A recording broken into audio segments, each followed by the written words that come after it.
Olá, semioticistas. Hoje nós falaremos sobre as arquiteturas presentes no fragmento lido da obra Madame Bovary do Flaubert.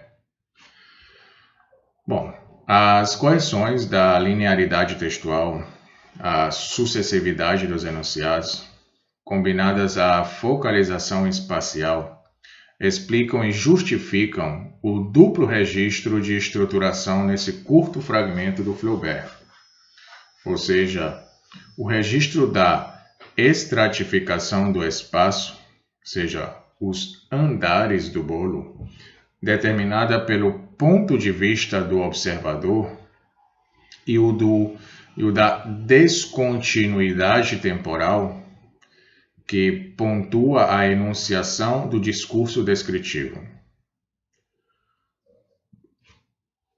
Sobre o alicerce predicativo dos enunciados de estado, o texto ele apresenta então a arquitetura do bolo monumental, do modo como suas partes se apresentam simultaneamente ao olhar, e os encadeamentos da descrição, tais como se impõem sucessivamente ao enunciador.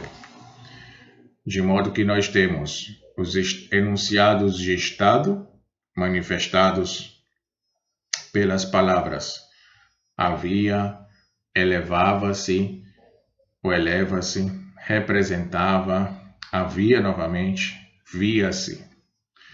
Nós temos aspectos da espacialização, manifestos em expressões como na base, no segundo pavimento, na plataforma superior, e aspectos da temporalização, em obras, em fragmentos, como de início, em seguida, finalmente. E ao examinar esse nível da textualização, o problema da descrição flaubertiana, Jean Ricardou assinalou que, na realidade, nessa dupla estrutura co-ocorrente, há duas leituras divergentes do texto. Uma leitura referencial, que apresenta a coisa em si mesma e que a põe, por assim dizer, diante dos olhos como uma figura monumental, igual efeito de ampliação arquitetural, caracterizava no início do romance a descrição do boné complicado do Charles Bovary. E também nós teríamos uma outra leitura, que é a leitura literal, que se relaciona ao processo descritivo propriamente dito. De fato, é claro que as marcas temporais não designam o processo de apreensão visual do bolo, que se oferece imediatamente à percepção, mas às diferentes operações do discurso cognitivo, que enuncia assim, passo a passo, o processo de sua realização. Deve-se notar aqui, escreve o estudioso Ricardou, deve-se notar aqui a atividade moderna de uma descrição que se designa a si mesma. Leitura do enunciado, o bolo, leitura da enunciação, a descrição do bolo, que fundem no mesmo discurso a constituição do objeto figurativo e o ato de enunciá-lo. Discurso duplo e parcialmente reflexivo, cujo espaço de jogo dá livre expansão ao sinal autotélico, ou seja, que aponta para si mesmo, que caracterizaria, como se diz, a literariedade.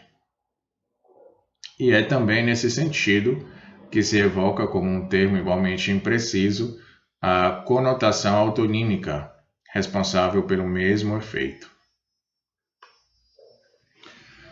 Apoiada nas marcas temporais e aspectuais, a análise enunciativa articularia, pois, o percurso de construção do texto descritivo.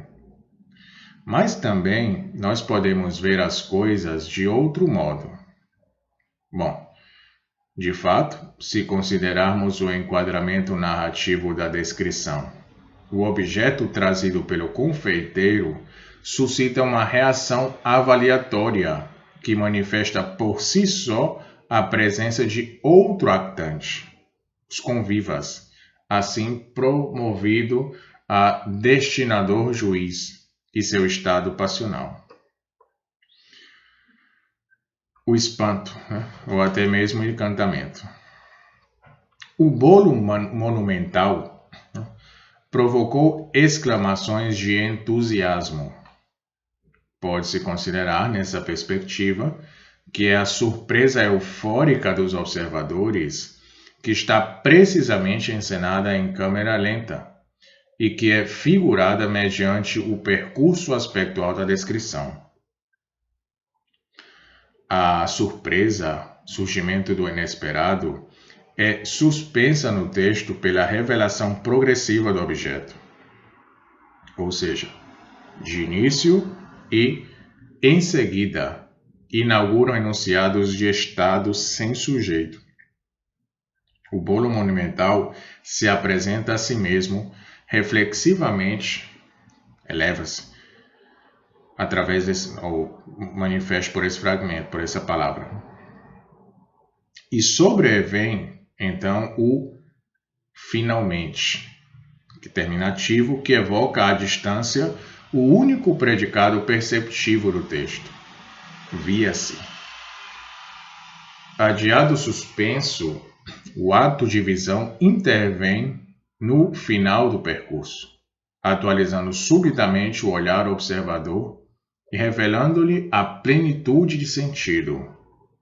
Assim, considerada, a estrutura discursiva da descrição aparece como o relato de uma emoção estética.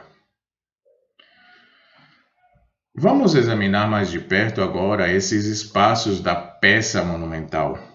O bolo, o texto de agora em diante confundidos num objeto inédito. E mais precisamente sua construção comparada.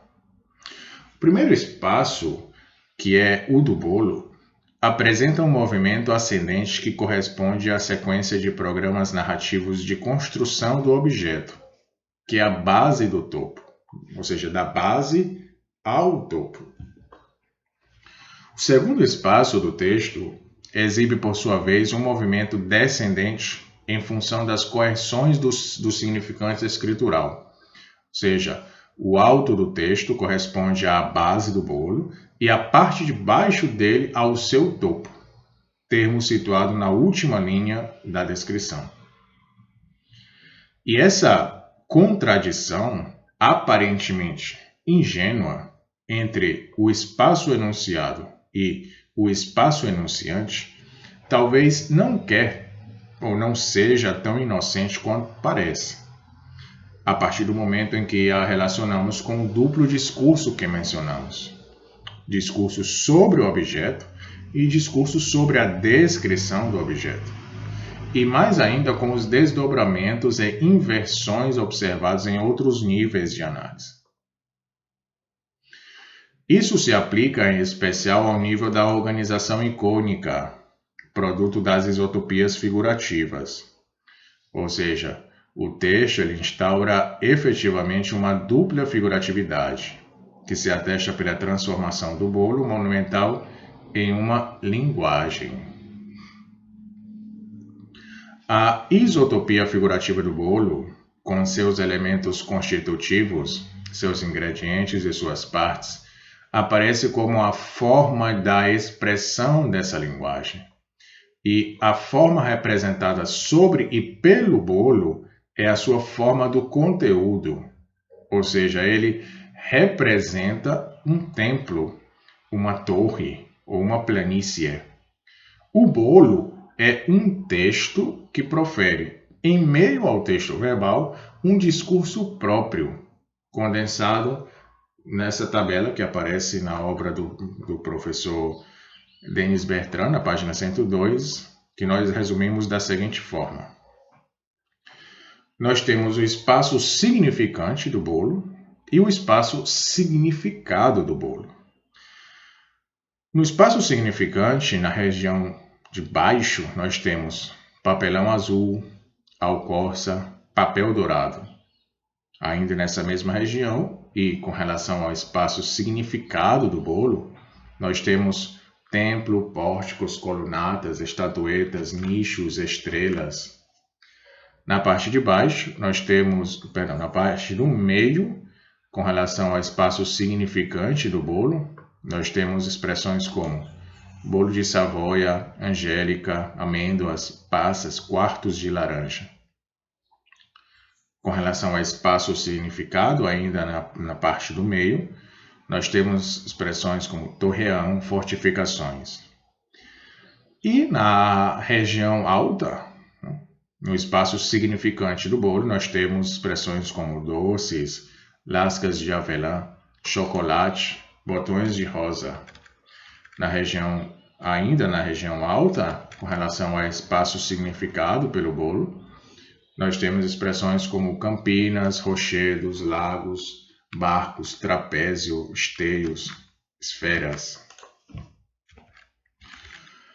Uma análise um pouco mais atenta da textualização permite a reconstrução da relação evolutiva entre as duas isotopias do significante e do significado, pois a transformação de sua relação hierárquica se dá no desenrolar da descrição.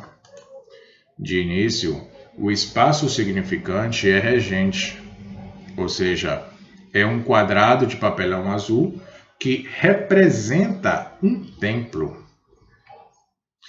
Depois a rexão se inverte, os dois tempos, ou em dois tempos. Ou seja, o significado passa à primeira posição, sendo imediatamente acompanhado por seu significante, ou seja, de torreão de bolo passa para fortificações de angélica, antes de ser finalmente autonomizado, no momento em que a separação entre os dois lados da linguagem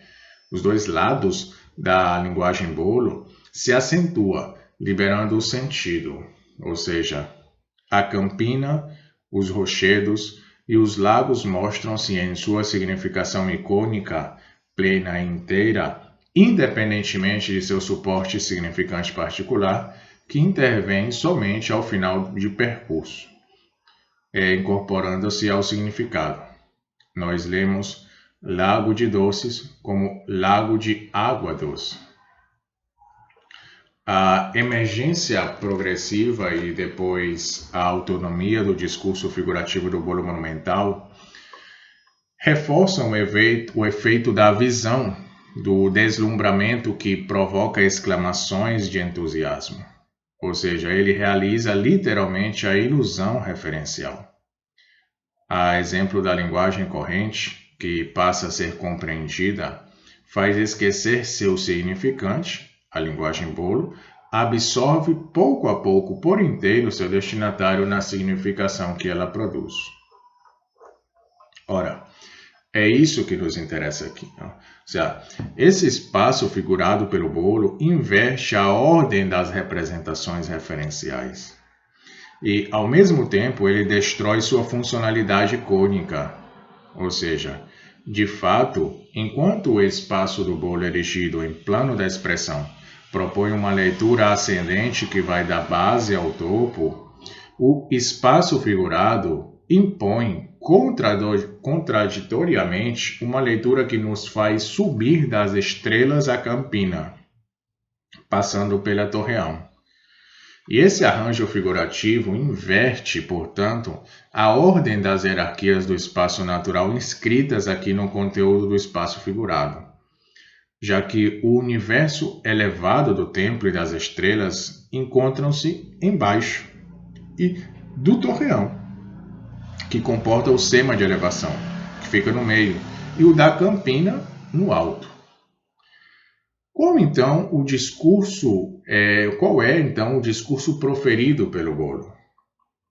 Bom, esse primeiro efeito de desiconização que impede a leitura referencial ou que inverte ironicamente, e nós voltaremos a falar dessa ironia em outro momento, em outro vídeo, outra oportunidade.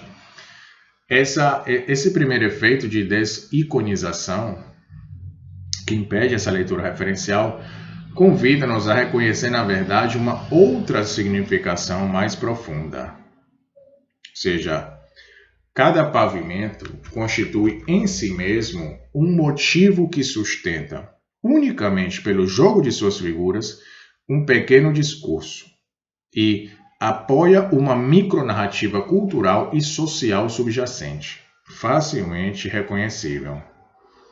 Ele conduz assim a leitura, um nível de apreensão mais abstrato, temático, em direção ao reconhecimento das funções e das relações recíprocas entre os motivos.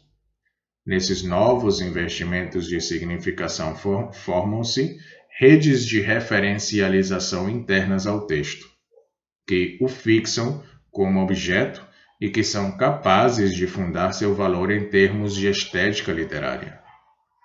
De acordo com a fórmula de Hofmannsthal, ele diz que a profundidade deve se esconder. Onde? Na superfície.